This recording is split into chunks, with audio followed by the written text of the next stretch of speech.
Hello दोस्तों, स्वागत है हमारे यूट्यूब चैनल में। आज के वीडियो में हम जानेंगे कि जो लैब टेक्नीशियन होता है, अगर कोई स्टूडेंट 12th पास आउट करके लैब टेक्नीशियन में एडमिशन लिया है तो उसको किस किस चीज़ की जानकारी होनी चाहिए दोस्तों, या क्या क्या स्किल्स होनी चाहिए, या लैब टेक्नीशियन में एडमिशन करने के बाद उसको क्या पढ़ना है, सिलेबस क्या होता है फर्स्ट ईयर DMLT का, इन सब के बारे में हम लोग इस लेक्चर में डिस्कस करने वाले हैं। तो आइए जानते हैं कि लैब टेक्नीशियन होता क्या है और इसमें क्या क्या बेसिक जानकारी होनी चाहिए, या बेसिक स्टूडेंट को बेसिक नॉलेज क्या क्या होनी चाहिए फर्स्ट ईयर में जो भी स्टूडेंट एडमिशन ले लिया है या ले चुके हैं। तो दोस्तों पहले हम जानेंगे जो DMLT होता है। DMLT का पूरा नाम होता है diploma in medical laboratory technician, या फिर टेक्नोलॉजी बोला जाता है। ये होता क्या है बेसिकली, ये 2 इयर्स कोर्स होता है। कोर्स ड्यूरेशन की बात करें दोस्तों तो ये 2 साल का कोर्स होता है। अब हम जानेंगे कि जो हमारे 2 साल का कोर्स है इसमें फर्स्ट ईयर में कोर्स कितना होता है या क्या क्या पढ़ना होता है फर्स्ट ईयर स्टूडेंट को। तो फर्स्ट ईयर स्टूडेंट की बात करें तो फर्स्ट ईयर में 2 पेपर होते हैं, जो दो पेपर मेनली थ्योरी के होते हैं और उसके बाद प्रैक्टिकल होता है। प्रैक्टिकल इंटरनल भी होगा और एक्सटर्नल। इंटरनल का मतलब जो कॉलेज से होगा, जिस कॉलेज में आप एडमिशन कर रहे हैं, और एक्सटर्नल का मतलब यूनिवर्सिटी से, जहाँ से आपका जो कॉलेज अटैच होगा। तो दोस्तों अगर हम सिलेबस की बात करें तो फर्स्ट ईयर में 2 पेपर होंगे थ्योरी के। थ्योरी के कितने पेपर होंगे दोस्तों? 2 पेपर होंगे, ठीक है। तो 2 पेपर में जो फर्स्ट पेपर होगा हमारा, उसमें आपको पढ़ना है जनरल एनाटॉमी। क्या पढ़ना है दोस्तों? जनरल एनाटॉमी पढ़ना है, फिजियोलॉजी पढ़नी है, और पैथोलॉजी भी पढ़नी है, और फार्माकोलॉजी भी पढ़नी है। फार्माकोलॉजी मीन्स जिसमें हम ड्रग्स की स्टडी करते हैं, उसको भी आपको जानना है, बेसिक नॉलेज होनी चाहिए। तो स्टडी ऑफ ड्रग्स की जिसमें स्टडी करते हैं उसको फार्माकोलॉजी बोलते हैं। Pathology means diagnosis of disease का जिसमें पता लगाते हैं दोस्तों, वो पैथोलॉजी होती है। पैथोलॉजी भी आपको पढ़नी है। और माइक्रोलॉजी का मतलब जो भी है, माइक्रोबायोलॉजी का मतलब माइक्रो ऑर्गेनिज्म ऐसी ब्रांच है, माइक्रोबायोलॉजी ऐसी ब्रांच है साइंस की जिसमें माइक्रोब्स का हम लोग स्टडी करते हैं दोस्तों। तो हमें फर्स्ट पेपर में क्या पढ़ना होगा? General anatomy, physiology, pathology, pharmacology and microbiology पढ़नी है। अब सेकंड पेपर की बात करें तो जो थ्योरी की सेकंड पेपर होगा दोस्तों, थ्योरी की जो सेकंड पेपर होगा उसमें आपको क्या क्या पढ़ना है? उसमें पढ़ना है हीमेटोलॉजी। क्या पढ़नी है? हीमेटोलॉजी। हीमेटोलॉजी की बात करें तो हीमेटोलॉजी का मतलब होता है दोस्तों स्टडी ऑफ ब्लड। क्या होता है?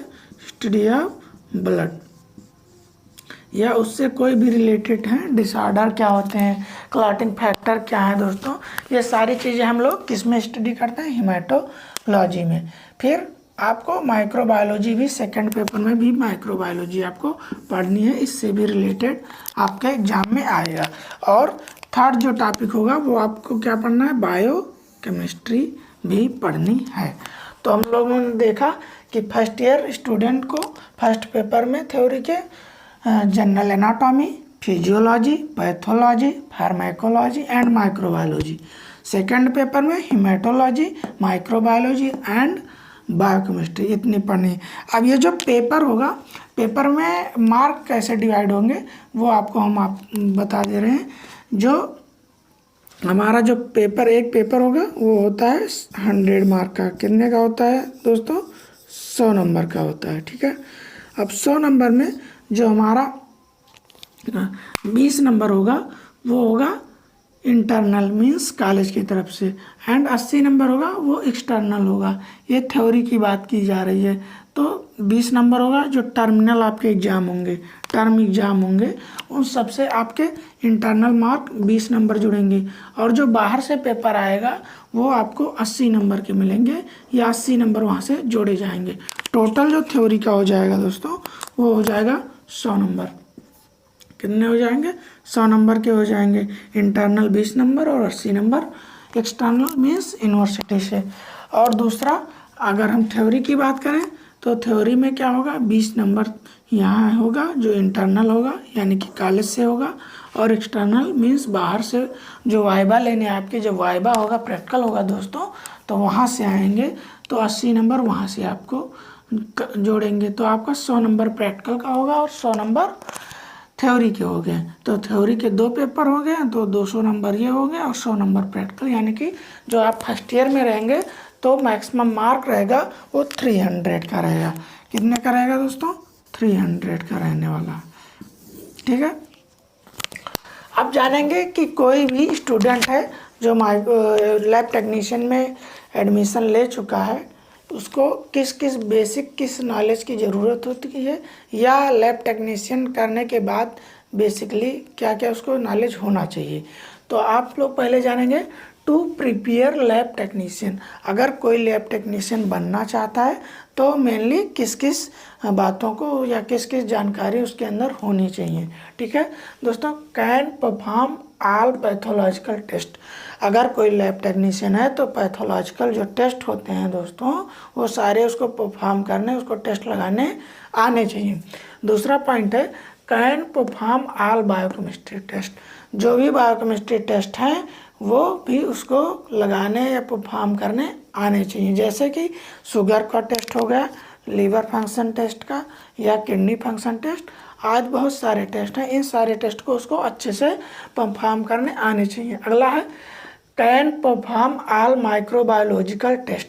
अगर कोई माइक्रोबायोलॉजी का टेस्ट है, जैसे माइक्रोबायोलॉजी का टेस्ट क्या होता है दोस्तों, माइक्रोबायोलॉजी का टेस्ट अगर हम बात करें, मान लीजिए कल्चर लगाना होगा, क्या होगा, कल्चर लगाना होगा, या सेंसिटिविटी लगाना होगा, या मीडियम बनाना होगा, या और अदर टेस्ट है, एलाइजा लगाना है, कुछ भी लगाना है, कोई भी माइक्रोबायोलॉजिकल या फिर बायोकेमिस्ट्री या फिर पैथोलॉजिकल, अगर ऐसी भी कोई भी टेस्ट है तो लैब टेक्नीशियन को अच्छे से परफॉर्म करना या लगाने आने चाहिए। अगला है can help in processing of histopathology. अगर कोई स्टूडेंट है या लैब टेक्नीशियन है दोस्तों, तो अगर वो कर चुका है लैब टेक्नीशियन, तो जब भी किसी पेशेंट का ऑपरेशन होता है या कोई जो टिश्यू होते हैं वो निकाले जाते हैं हमारे बॉडी से, तो उसको हम पैथोलॉजिकल हिस्टोपैथोलॉजिकल एग्जामिनेशन करवाते हैं, तो उसको प्रोसेस करने उसको अच्छे से आने चाहिए। Can perform blood bank technique. और जो टेक्नीशियन होना चाहिए दोस्तों, उसको ब्लड बैंक का अच्छे से टेक्निक परफॉर्म करने आने चाहिए। जैसे डोनर क्या है, डोनर कैसे हम सिलेक्ट करेंगे, या कैसे ब्लड को हमें डोनेट करवाना है, या कैसे हमारा क्रॉस मैच करना है, ये सारी चीज़ें उसको अच्छे से आनी चाहिए। और जो एक्स्ट्रा नॉलेज है वो होनी चाहिए उसको दोस्तों, जैसे बेसिक कंप्यूटर नॉलेज, रिपोर्ट मान लीजिए प्रिंट करनी है या कोई ऐसा कंप्यूटर स्किल्स है तो उसको कॉमनली बेसिक कंप्यूटर स्किल्स उसके अंदर होनी चाहिए, और बेसिक इंग्लिश उसको आनी चाहिए।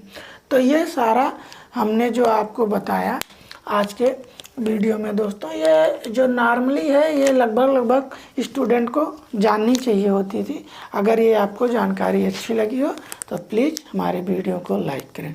थैंक यू दोस्तों, मिलते हैं फिर नेक्स्ट वीडियो में।